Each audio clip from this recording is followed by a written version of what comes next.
Capítulo 21, versículo 9.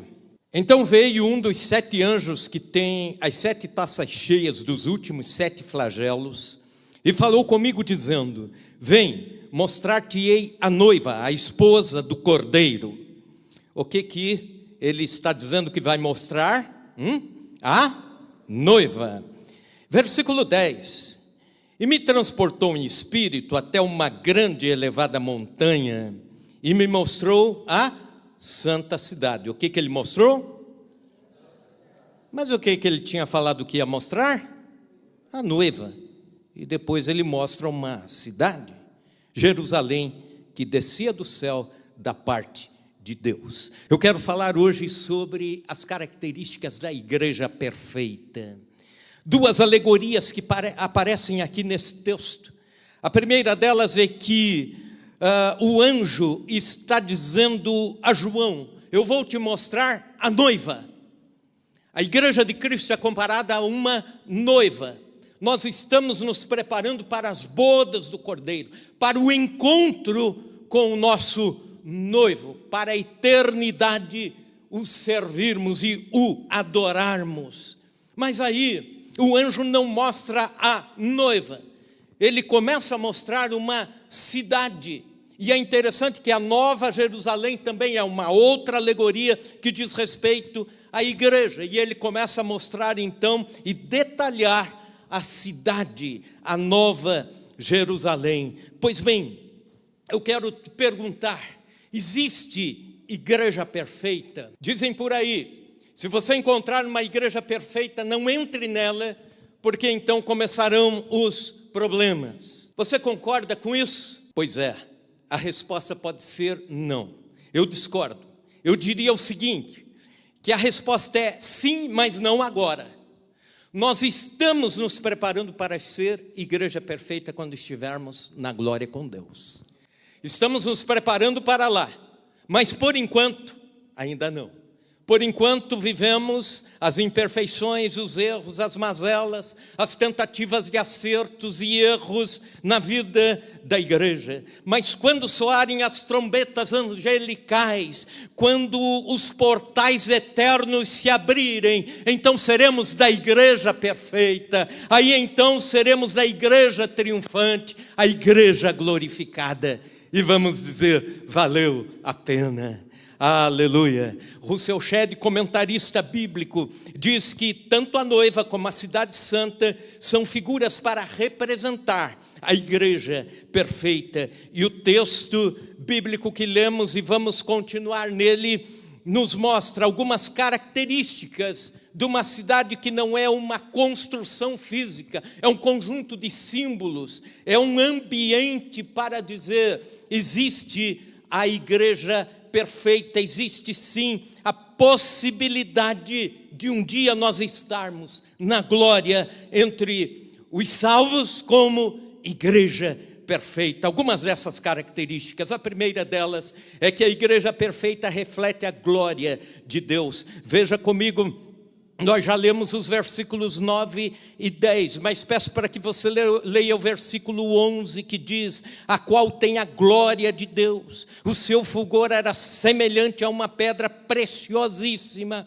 como pedra de jaspe cristalina. E agora no capítulo 22, versículo 5, então já não haverá noite, nem precisam eles de luz de candeia, nem da luz do sol, porque o Senhor Deus brilhará sobre eles e reinarão pelos séculos dos séculos. Quando João tentou descrever a glória da igreja perfeita, a glória da igreja arrebatada, a glória da igreja triunfante, não havia palavras no seu vocabulário para expressar o que era a glória de Deus no ambiente do céu. Não há palavras no nosso idioma, não há palavras em qualquer das línguas aqui da terra que satisfatoriamente venham a descrever as grandezas do céu. Eu diria que descrever a glória de Deus buscando palavras na língua dos homens é como descrever o canto do Irapuru a um surdo, profundamente surdo, que nunca ouviu nada. É como descrever as cores do arco-íris a um cego de nascença. que nunca viu, nunca enxergou. Você não teria conceitos para dizer o que é uma cor. É como tentar explicar a um indígena, lá no mais profundo da floresta amazônica, o que são as últimas atualizações do Windows. Ele não vai entender quando, da mesma forma, João olha a igreja no céu, a glória de Deus. Ele procura palavras, mas ele não consegue palavras, então ele diz, é como que? É parecido com, é como o brilho de uma pedra preciosa. Uma das tarefas da igreja de Cristo aqui na terra é refletir a glória de Deus. Mas aqui na terra nós não conseguimos integralmente, totalmente refletir a glória de Deus. Como igreja do Senhor, precisamos e buscamos isso. Por exemplo, quando se forma uma família, quando o casal se enlaça no matrimônio, os filhos nascem, a ideia é que nesse núcleo a glória de Deus comece a resplandecer através da família. Quando a igreja se envolve com missões, com evangelismo, quando a igreja se envolve com o levar Deus àqueles que não conhecem, a motivação mais primária é que a glória de Deus chegue àqueles que não conhecem a Deus, a esse mundo, a lugares distantes. Quando irmãos fazem negócios na sociedade, com suas empresas, esses negócios precisam refletir a glória de Deus ao mundo. Assim como a lua reflete a luz do sol, a igreja foi formada para refletir a glória de Deus. Mas nem sempre refletimos a glória de Deus. Acabamos, vez ou outra, refletindo a glória dos homens, a glória da instituição, ou então refletimos a vergonha dos nossos erros, dos nossos pecados, ou então sabemos que o pecado ofusca a glória de Deus, que o egoísmo ofusca a glória de Deus.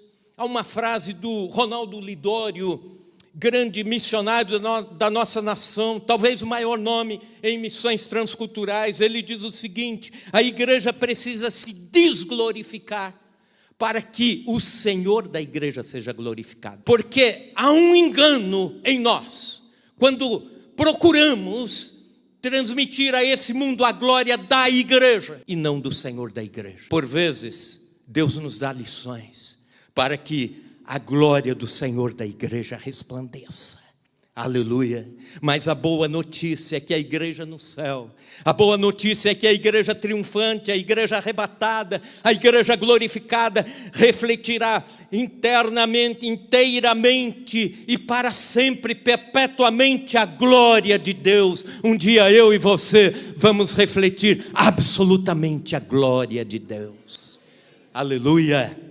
Segunda característica, a igreja perfeita interioriza a glória de Deus. Veja comigo, capítulo 21, versículos 19 e 20. Os fundamentos da muralha da cidade estão adornados por toda espécie de pedras preciosas. O primeiro fundamento é de jaspe, o segundo de safira, o terceiro de calcedônia, o quarto de esmeralda, o quinto de sardônio, o sexto de sárdio, o sétimo de crisólito, o oitavo de berilo, o nono de topázio, o décimo de crisópraso, o undécimo de jacinto, o duodécimo de ametista. Ninguém coloca pedras preciosas no fundamento da construção. Qualquer construção, nós temos aí irmãos que trabalham nessa área, temos engenheiros civis. Você vai ali com o material mais bruto, que não traz beleza nenhuma. O ferro, a pedra, o cimento, a areia. Ninguém coloca riquezas no alicerce de uma casa ou de um prédio. Ali fica apenas o bruto. Mas é interessante que no alicerce da igreja triunfante estão 12 espécies de pedras preciosas. Pedras preciosas, riquezas nos alicerces da igreja triunfante. Não há coisa nenhuma feia no céu, Nos bastidores da igreja do céu não há nada vergonhoso. Aqui na igreja da terra, nós fazemos o possível para que os bastidores, as coisas que não aparecem na igreja, sejam também valores espirituais. Conseguimos alguns, por exemplo, quando estamos orando, quando estamos clamando a Deus, são os bastidores, os fundamentos, aquilo que não aparece cotidianamente. Quando irmãos e irmãs fazem atos de bondade, de serviço, onde estão, no anonimato, atos de amor. Quando você, irmão e irmã, está jejuando e orando pela igreja do Senhor, pelo corpo de Cristo. Isso não está aparecendo. Mas mesmo assim, nós não conseguimos fazer como a igreja do céu, ter tantas preciosidades nos fundamentos da igreja. Vez ou outro nós queremos mostrar aquilo que é belo da igreja, aquilo que traz algum tipo de divulgação, propaganda daquilo que fazemos, e varremos as nossas sujeiras assim para debaixo do tapete para que ninguém olhe. Cabe aqui aquele ditado: por fora bela viola, por dentro pão bolorento. Falamos bastante quando a igreja cresce, quando abrimos congregações, quando promovemos eventos impactantes, dizemos: temos a força, que lindo, mas escondemos os problemas de relacionamento, os pecados da comunidade, as omissões, escondemos os jogos de ego, varremos para debaixo do tapete as disputas. Mas se você levantar o tapete da igreja do céu, você encontra pedras preciosas. Aleluia! É para essa igreja que nós vamos, é para lá que nós vamos. Há riquezas escondidas na base da igreja do céu. Mas também uma terceira característica da igreja perfeita: ela é aberta a todos. Veja comigo capítulo 21, versículo 13, que diz: 3 portas se achavam, a leste, 3 a norte, 3 ao sul e 3 a oeste. Versículo 25: as suas portas nunca jamais se fecharão de dia, porque nela não haverá noite.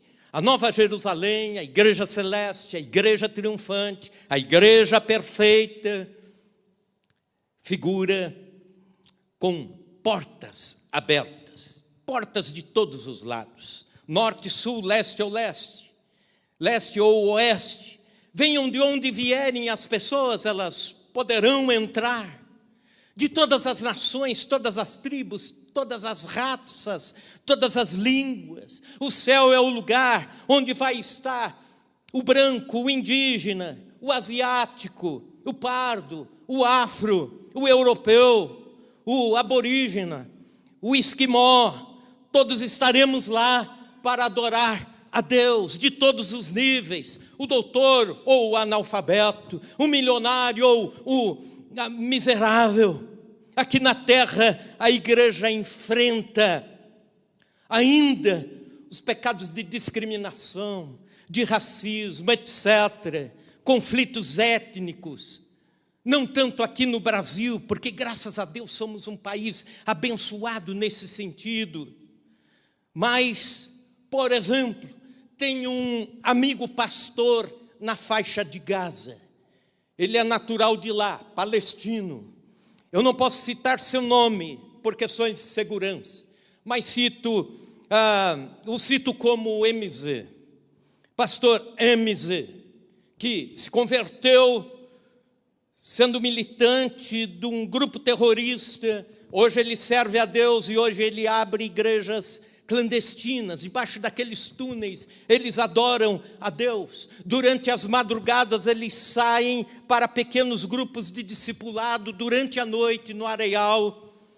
E há um tempo, ainda antes, bem antes da última guerra lá, que está destruindo toda a faixa de Gaza, ele conta o seguinte, que estavam num grupo de discipulado, na areia, assentados, com as pernas cruzadas, como fazem os árabes, e ele estava ensinando a palavra de Deus a novos convertidos, palestinos, que vieram do Islã. E de repente, um míssil ou um artefato de guerra cai bem no meio deles, mas não explode. Graças a Deus, o artefato fica lá sem explodir. E eles, assentados ali, depois que passou o susto, pegaram um artefato e um deles disse: pastor, os israelenses jogaram esse morteiro em nós. Ele é fabricado, aliás, jogaram em nome do Deus do Velho Testamento, da Bíblia que o senhor está usando aí. E esse morteiro é de fabricação do país mais cristão do mundo. Pastor, o que o senhor nos diz sobre isso? Qual é o Deus que está nos protegendo? Qual é o Deus que nos ama? E ele ficou sem palavras. E não é para menos.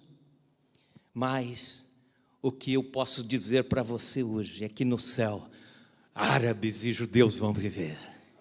E no céu, americanos e russos vão estar juntos pela eternidade. Sul-coreanos e norte-coreanos, sérvios e croatas, brasileiros e argentinos, e até corintianos e palmeirenses vão estar juntos lá. Não deviam, mas vão estar. Porque o céu é o lugar para todos. Mas é interessante que as portas estão abertas, o céu é o lugar para todos.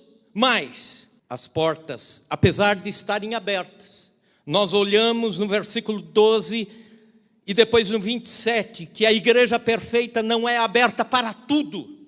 É aberta para todos, mas não é para tudo. Veja comigo, capítulo 21, versículo 12. O que diz o verso? Tinha grande e alta muralha, 12 portas, e junto às portas 12 anjos, e sobre elas nomes inscritos, que são os nomes das 12 tribos dos filhos de Israel. E aí no versículo 27, nela nunca jamais penetrará coisa alguma contaminada, nem o que pratica abominação e mentira, mas somente os inscritos no livro da vida do Cordeiro. Embora haja portas, a cidade tem uma alta muralha. Parece um paradoxo. Portas abertas, mas muralhas altas. Mas as muralhas não dizem respeito a isolamento, dizem respeito à proteção e segurança contra o pecado. Esse número simbólico, 144 côvados, mais ou menos 70 metros de altura. Embora haja portas, cada porta também há um anjo. O muro demarca a santidade da igreja, separa o puro do impuro, limita o santo do profano. Isso na igreja celestial, na igreja arrebatada, na igreja perfeita. Embora a igreja seja aberta a todos, não é aberta a tudo, porque Deus ama o pecado, mas o amor de Deus leva o pecador ao arrependimento e à transformação.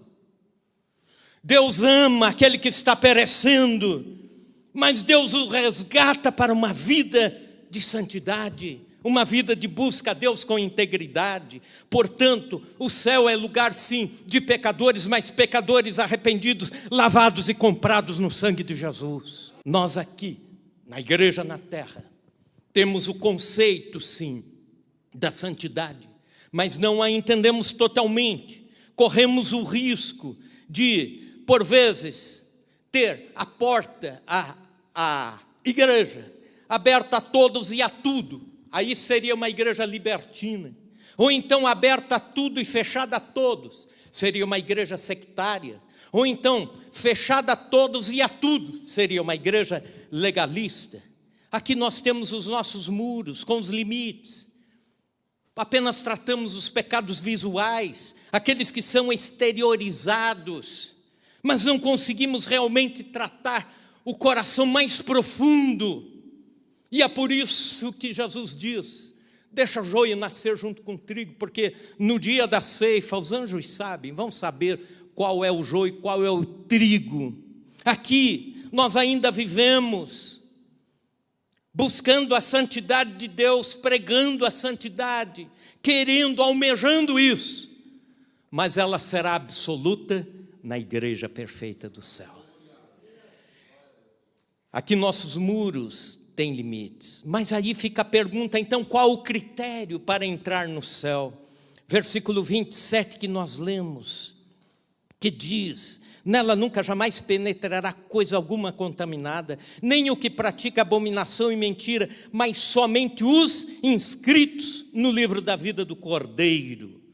Quando esse texto foi escrito, quando o Apocalipse foi escrito, em cada cidade dos domínios do Império Romano, havia um chamado livro dos vivos, em que iam os nomes de todas as pessoas que nasciam no Império Romano. Caso alguém viesse a morrer, eles riscavam do livro. Seria como um protótipo mais primário de cartório de registro. Pois bem,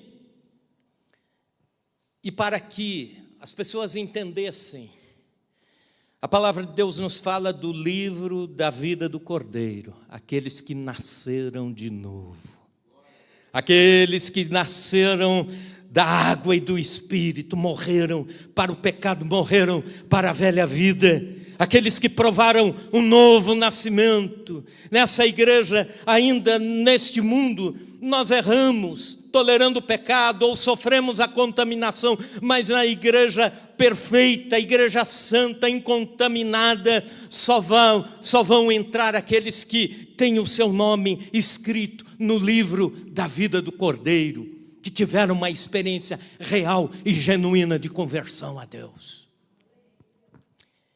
Quinta característica da igreja perfeita: a igreja perfeita está construída sobre a verdade. Capítulo 21, versículo 14. A muralha da cidade tinha 12 fundamentos, e estavam sobre estes os 12 nomes dos 12 apóstolos do Cordeiro. O termo fundamento dos apóstolos, que aparece em Atos dos Apóstolos também, fala sobre a teologia ensinada por Jesus, ou as doutrinas ensinadas por Jesus aos apóstolos. E a igreja nasce e se propaga com a revelação de Cristo sobre a vida cristã, a caminhada em igreja, caminhada com Deus, revelada aos apóstolos, ensinada por estes também. Os apóstolos receberam um ensinamento sobre o reino do próprio Cristo. O Novo Testamento basta para qualquer época, em qualquer língua. Alguém com o Novo Testamento que vocês entregam em lugares públicos pode ter o seu conceito completo sobre fé cristã, sobre salvação e sobre caminhada com Deus. Portanto, a doutrina dos apóstolos, o fundamento dos apóstolos. Aqui na igreja, aqui na terra, a igreja procura viver a verdade. Estamos caminhando em direção de.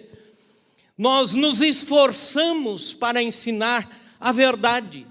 Acontece que, quando estivermos no céu, as verdades serão absolutas. Aqui, a gente está ainda engatinhando, estamos procurando, estamos nos informando, estamos pedindo graça de Deus para vivermos a vida cristã em verdade.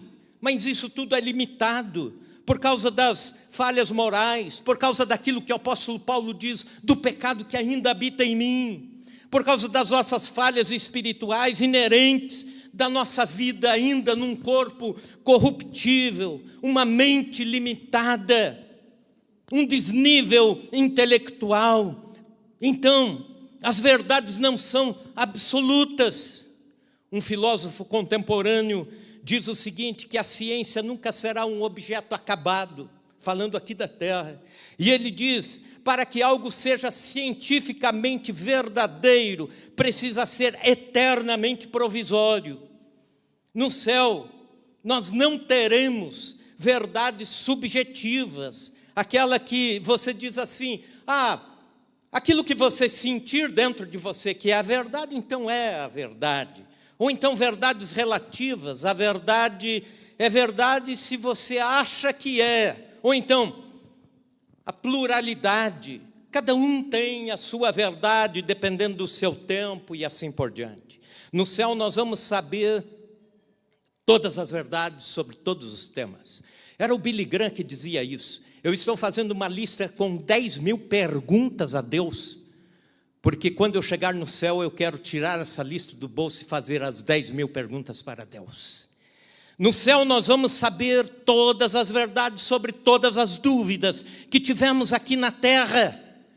Por exemplo, recorrentemente alguém pergunta: com quem Caim casou? Eu não sei.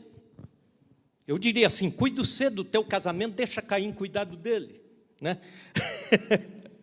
Ou então, Judas foi para o céu ou não foi, né? Ou que mais? Quem engoliu Jonas foi o tubarão branco ou a baleia? Na escola dominical, a professora ensinando o assunto da baleia que engoliu Jonas, e a professora era teimosa, e o Joãozinho era mais teimoso ainda. A professora disse a baleia: o Joãozinho não é baleia, professora. Tem dados científicos que uma baleia não consegue engolir uma pessoa por causa do seu esôfago muito estreito. Então era um tubarão branco. E começou a discussão: baleia, tubarão branco, baleia, tubarão branco. Até que o Joãozinho fez uma proposta: professora, quando eu chegar no céu, eu vou perguntar ao próprio Jonas se foi uma baleia ou um tubarão branco. E a professora disse: mas Joãozinho, se Jonas não estiver no céu e estiver no inferno? Aí o Joãozinho disse: aí a senhora pergunta. Eu aprendo com esta anedota que aqui na terra nós temos as nossas verdades mais no campo da teimosia cristã do que realmente no campo do saber. Já viram gente discutindo coisas da Bíblia assim, de uma forma tão acirrada, Vamos aguardar com calma. Quando a gente chegar no céu, nós vamos saber toda a verdade. Aleluia! Sexta característica da igreja perfeita: ela tem espaço para todos. Capítulo 21, versículos 15 a 17. Aquele que falava comigo tinha por medida uma vara de ouro para medir a cidade, as suas portas e a sua muralha. A cidade é quadrangular, de comprimento e largura iguais, e mediu a cidade com vara até 12.000 estádios. O seu comprimento, largura e altura são iguais. Mediu também a sua muralha, 144 côvados, medida de homem, isto é, de anjo. Uma cidade quadrangular, mas isso é simbólico. Não está falando de uma cidade realmente, está falando da simbologia que diz respeito à igreja perfeita, a igreja do céu. 12.000 estádios. A palavra, o número 12 na Bíblia, isso sendo trazido da cultura judaica para a cultura cristã, o número 12 significa povo organizado. Pense comigo, os 12 patriarcas, os 12 apóstolos, os 144.000, a grande igreja espalhada antes da volta de Jesus em todo o nosso planeta. E aqui 12.000 estádios, dá a ideia de um espaço para muita gente, para gente multiplicada. Se fôssemos pensar nas nossas medidas, tirando fora a questão do simbolismo, seria uma cidade quadrada de 2.200 quilômetros de altura, de largura e de comprimento. Uma cidade que vai de São Paulo até Aracaju com tranquilidade, isso tudo de uma forma quadrada. Pois bem, é uma forma de dizer com esses números, com esse espaço simbólico, que na Nova Jerusalém, de que na igreja do céu, de que na igreja perfeita, nós teremos espaço para todos os salvos, todos os remidos, de todas as épocas, todos os convertidos. Estima-se que neste planeta já se passou por aqui contando com os que estão, 106,7 bilhões de pessoas. Eu não sei quantas dessas são salvas ou foram salvas, mas eu posso dizer que há espaço para todos os salvos na igreja triunfante, na igreja perfeita. Aleluia. Sétima característica: a igreja perfeita dispensa o espaço de culto. Veja comigo, capítulo 21, versículo 22. Nela não vi santuário, porque o seu santuário é o Senhor, o Deus Todo-Poderoso e o Cordeiro. Na Nova Jerusalém não haverá templo. Deus habitará em nós, nós habitaremos em Deus. Não precisaremos de um espaço para cultuar, não precisaremos dos horários para cultuar. Não precisaremos nos deslocar da nossa casa para cá para cultuar. Os músicos não precisarão estar mais cedo para preparar os instrumentos. Os diáconos não precisarão se preocupar depois do culto de fechar as portas e desligar os ares condicionados. Lá não haverá tabernáculo, lá não haverá templo, lá será o paraíso restaurado. Veja comigo, capítulo 22, versículos 1 e 2.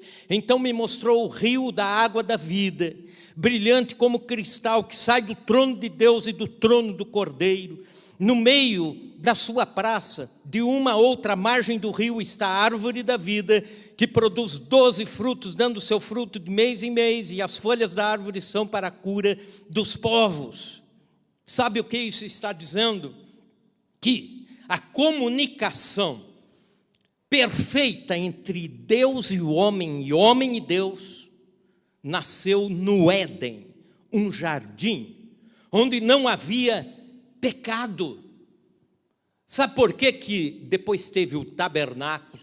Sabe por que teve depois o templo na velha aliança? Sabe por que a gente precisa desse espaço assim para cultuar?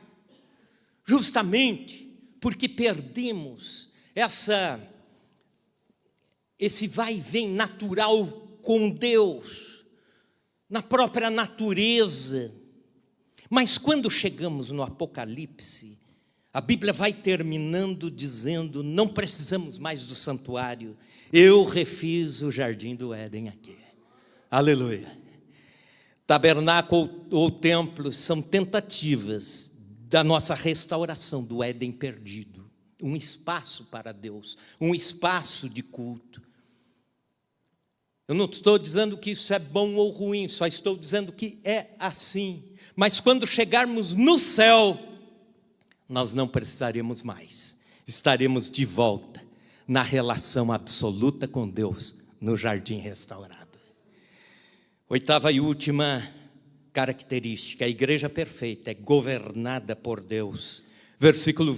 Capítulo 22, versículos 3 a 4. Nunca mais haverá qualquer maldição. Nela estará o trono de Deus e do Cordeiro. Os seus servos o servirão, contemplarão a sua face, na sua fronte está o nome dele.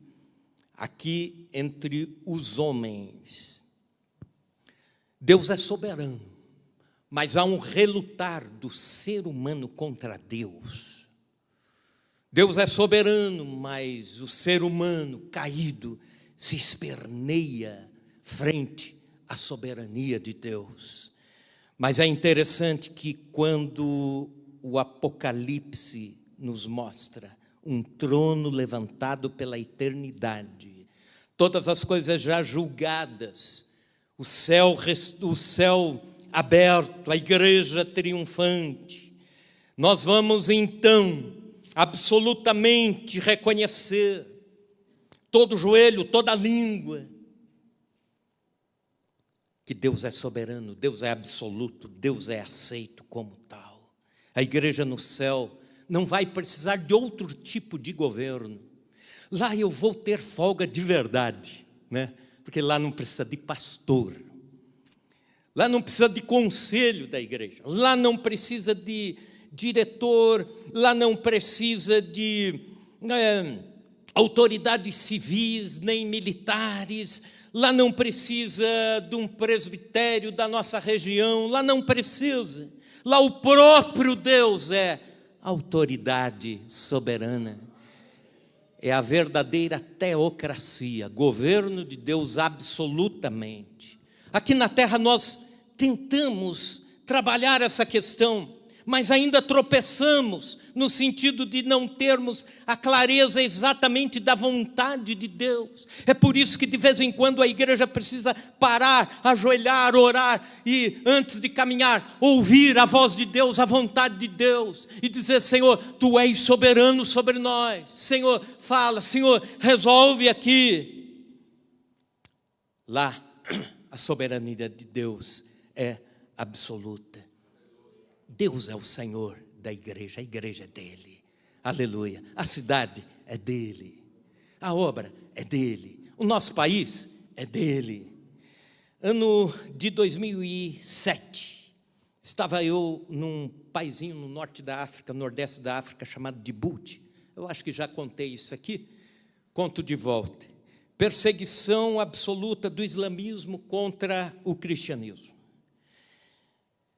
Quem entrava estranho no país era vigiado dia e noite. Nós fomos para visitar alguns missionários e visitar especificamente uma missionária brasileira chamada Nazaré.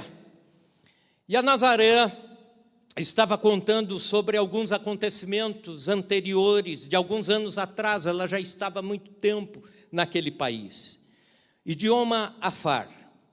E a evangelização era assim, uma pessoa por uma pessoa, o discipulado uma a uma, sem esta conhecer esta, porque poderia haver o risco da denúncia à polícia chamada Sharia, a polícia do Islã. Mas sabe como é? O brasileiro é carismático. Ela disse assim: quando a igreja fizer aniversário, vamos juntar todos, vamos.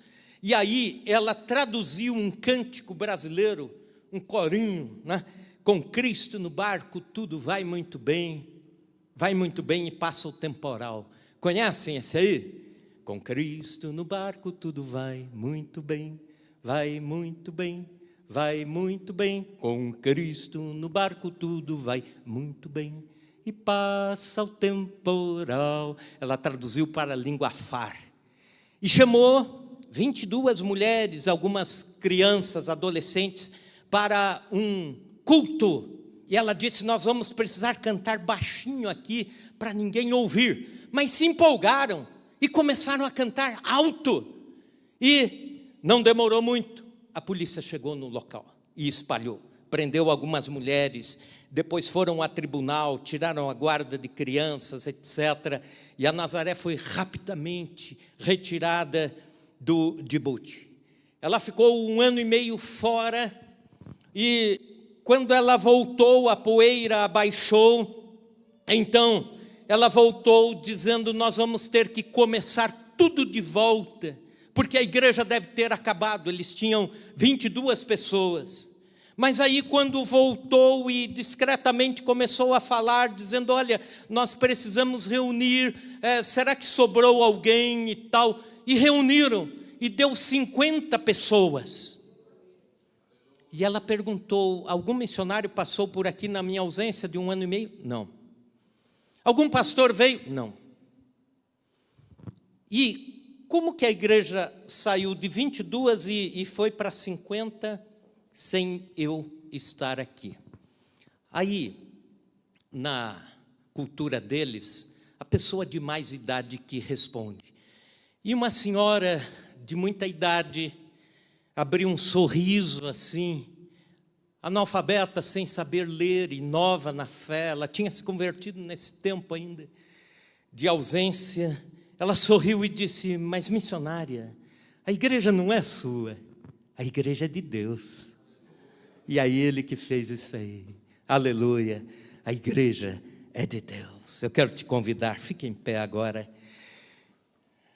Criswell, um grande evangelista do século XX, disse o seguinte: o céu é um lugar preparado para os que foram preparados para ele.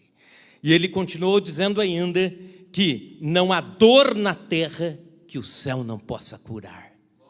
Aleluia. Nessa vida a igreja tem as suas dores. Nessa vida nós temos as nossas frustrações, as nossas tentações, o pecado que insiste em bater na nossa porta toda semana, todo dia.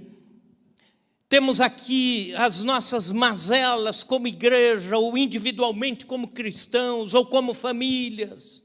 Mas o que nos consola é que nós adentraremos os portais celestiais um dia para que aquilo que é imperfeito se torne perfeito, para que aquilo que é incompleto se torne completo, aquilo que é enfermo se torne saudável. E a minha pergunta é: você está se preparando para esse dia? Você está preparando seu coração? Está com os olhos apenas nessa vida? Ou está pensando nas coisas do alto? Pense nisso agora.